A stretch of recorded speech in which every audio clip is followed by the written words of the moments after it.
Good morning. I am going to demonstrate for you step one of making my sourdough bread for this weekend.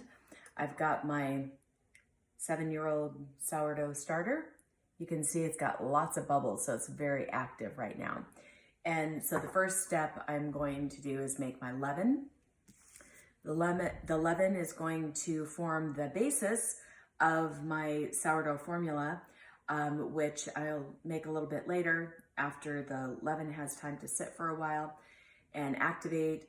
And then I'll be planning to bake tomorrow morning because it's Mother's Day, and really want to have some good bread on the table for my family when they come over.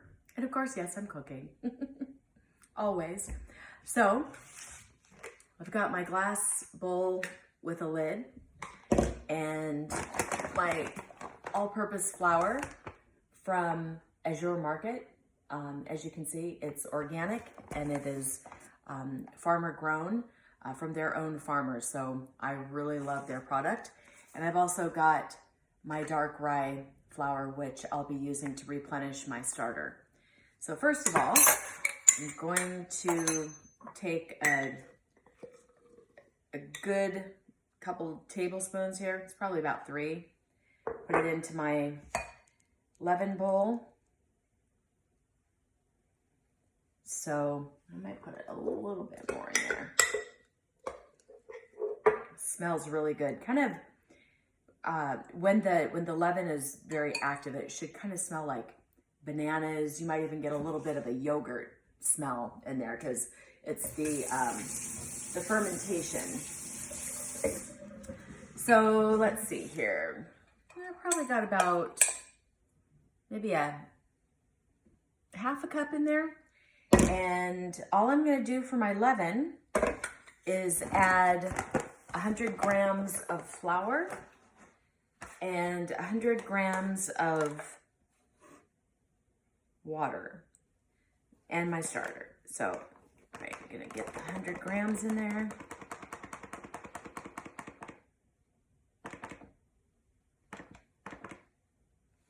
Perfect. Got 101, so very close. And all right, I'm going to zero out the weight and add another 100 grams of water. So what we're doing is pretty much everything I do from the starter and the leaven, I want to maintain 100% hydration. So that means adding equal parts of flour and water. And as they say with sourdough, the wetter the better. So learning to work with high hydration doughs is really the key to getting the greatest lift and also getting the crumb that you want and the crust. The steam that comes out of the bread while it's baking is going to help develop the crust. So all I'm doing is just stirring those 3 things together: starter, flour, and water. And voila, you can see it here. Okay, a little closer. And what I should see in probably about 3-4 hours is the leaven should start to bubble, and it will start to develop gluten, and you'll see the bubbles, kind of the same that you saw in my jar of starter. Now, since I took out a bunch of the starter, I'm going to replenish or feed my starter. Again, this one's 7 years old, and I use organic dark rye flour to keep it nice and tart. I like a lot of flavor. This is really the best for the flavor and digestibility. And I'm just gonna zero out my weight again. I'm gonna add in 50 grams this time. I don't need a whole lot of starter, so I don't add too much. I make about 2 loaves of bread every week, so maintaining this amount of starter is about the best. So I'm adding in, I'm gonna go for 60 grams of each.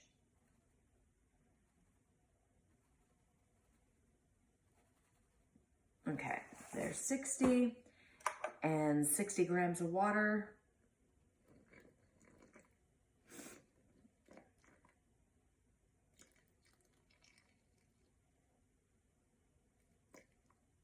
Okay, and I'll just mix that up.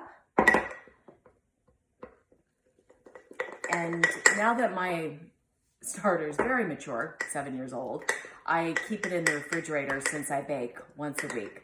So when you're maintaining your starter, you want to feed it at least once a week. And that, keeps the whole fermentation process going.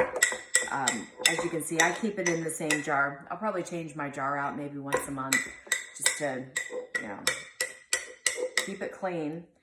Let me just show you this. So that's what it looks like when it's all stirred up. You can notice there's no bubbles left in it.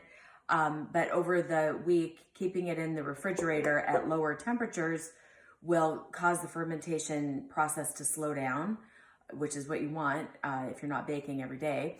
And so I'll just keep it in the refrigerator. It's now fed. It will start eating off of the starch and the flour, and you'll see, eventually you'll see those bubbles start to appear again. All right, that is it. My leaven is going to be covered now, and it's going to sit. It's pretty warm in here today. It's probably about 70, 71 degrees in my kitchen. So I'm just going to leave this on the counter as is, and probably about 4 hours from now, I'll be ready to start the dough formula for my actual bread. All right, thanks.